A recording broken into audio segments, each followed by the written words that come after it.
Washington sedang main gila.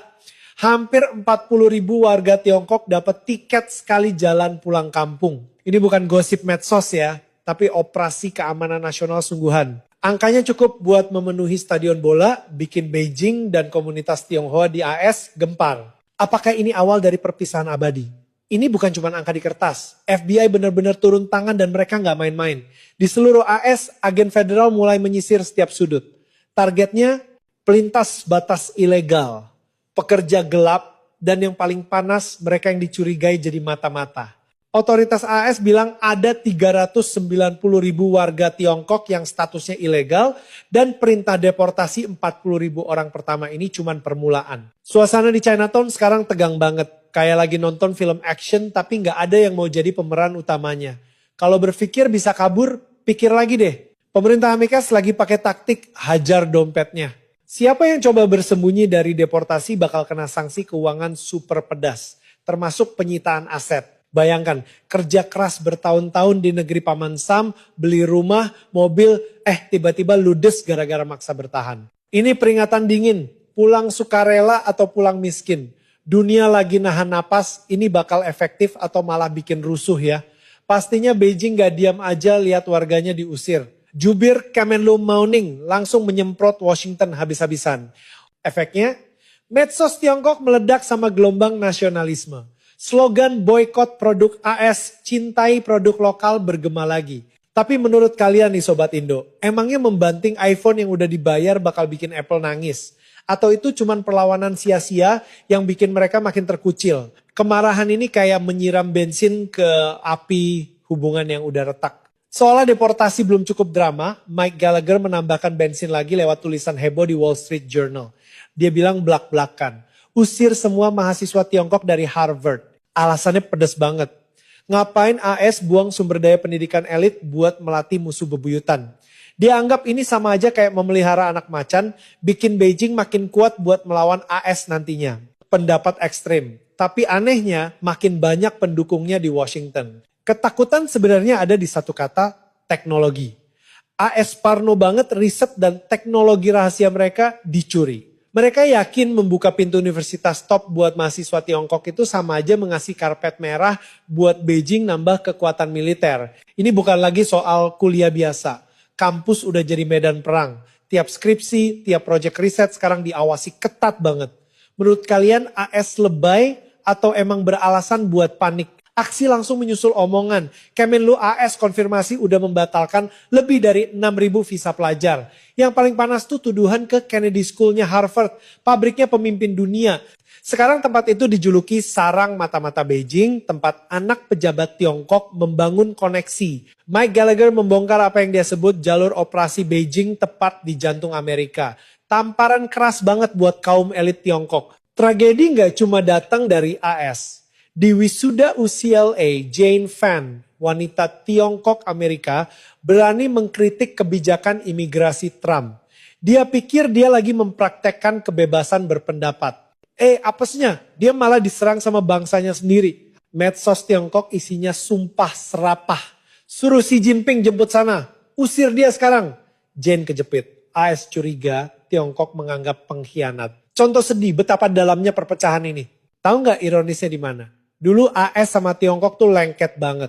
Data 2024 menunjukkan 1,4 mahasiswa asing di AS itu orang Tiongkok. Lebih gila lagi, 40% dokter sains dan ahli AI di AS itu keturunan Tionghoa. Mereka lah otak di balik Silicon Valley. Tapi masuk 2025, bulan madu bubar. Angka-angka cantik ini sekarang jadi bukti ketergantungan bahaya yang mau diputus sama Washington. Dampak pembersihan ini bukan di angka kertas, tapi kesunyian ngeri di ruang riset. Proyek jutaan dolar mangkrak, lab yang dulu terang benderang sekarang dingin kayak rumah hantu. Suasana curiga pekat banget, profesor takut terima mahasiswa baru, mahasiswa takut jadi target berikutnya. Ini kemunduran sains gara-gara ketakutan politik. Di Stanford lebih aneh lagi. Suatu hari sistem komputer mendadak error massal. Tapi cuma buat kartu ID mahasiswa Tiongkok. Mereka tertahan di gerbang, gak bisa masuk lab, gak bisa balik asrama. Kampus bilang error sistem, gak ada yang percaya. Itu tanda pengusiran diam-diam. Dari UC sampai Stanford, gangguan teknis ini mengirim pesan jelas. Kalian udah gak diterima di sini. Paling nyesek tuh kejadian di Cornell. Mahasiswa PhD udah 3 tahun berjuang dan menghabiskan $120.000 duit orang tua. Tiba-tiba dapat email visa F1 dicabut. Tanpa peringatan, tanpa penjelasan, cuman Anda punya 72 jam buat angkat kaki dari AC. Kerja keras, duit, mimpi, lenyap dalam 3 hari. Dinginnya birokrasi beneran ngeri. Buat negara itu keamanan, tapi buat keluarga ini itu kiamat masa depan. Gak cuman itu, politisi AS mau menaikkan level permainan jadi hardcore. Aktivis Laura Loomer koar-koar. Buat kasih pelajaran ke Beijing, batalkan visa semua mahasiswa Tiongkok. Dia bahkan menyentil ide buat mengusir putrinya Xi Jinping yang katanya pernah kuliah di Harvard. Panas gak tuh? Dulu AS sibuk sama perbatasan selatan. Sekarang mereka menargetkan kaum elit musuh. Ini tamparan langsung ke muka para bos di Beijing. AS nggak sendirian.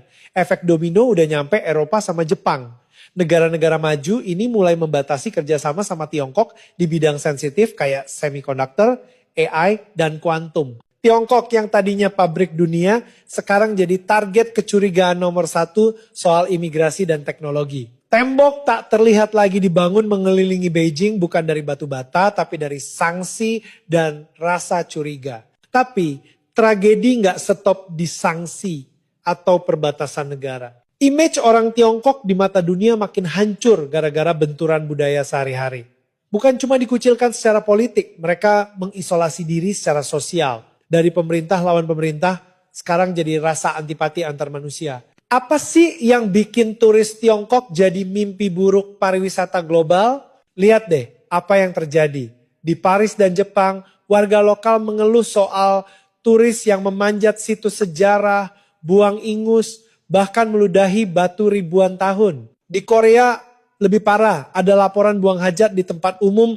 Di Jepang, mereka senam di kereta dan keramas di toilet. Orang Malaysia bingung, kenapa situ yang kasar, situ yang teriak didiskriminasi. Sobat Indo, pernah nemu yang beginian di Bali nggak? Masalah intinya bukan cuma ludah atau menyerobot, tapi mental arogansi negara besar. Banyak yang bawa pola pikir wolf warrior keluar. Gue dari ekonomi nomor 2 dunia, gue punya duit, jadi lo harus layani gue semau gue.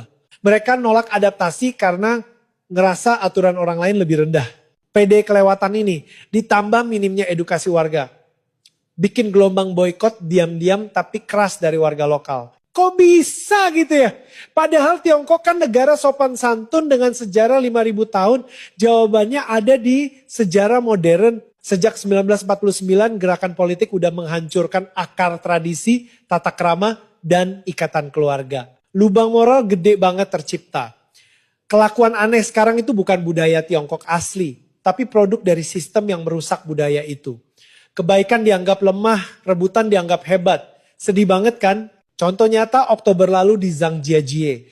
Guide Korea cuman pegang bendera buat mimpin grup, diserang pria Tiongkok yang melarang menancapkan bendera asing di tanah Tiongkok. Itu bukan patriotisme, itu xenofobia buta. Padahal 70% turis di sana orang Korea, kelakuan ini sama aja nendang piring nasi sendiri. Rasa musuh yang ditanam udah mengubah orang biasa jadi bom waktu budaya. Buat buktiin budaya nggak salah, lihat Taiwan, akarnya sama. Tapi Taiwan berhasil jaga kehalusan, tata krama dan kasih sayang yang hilang di mainland. Di bawah demokrasi, orang Taiwan hidup santai.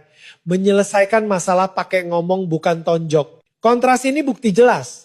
Kalau lingkungan sehat, tradisi bakal mekar. Tapi kalau politik racun masuk, budaya bakal bengkok sampai nggak dikenali.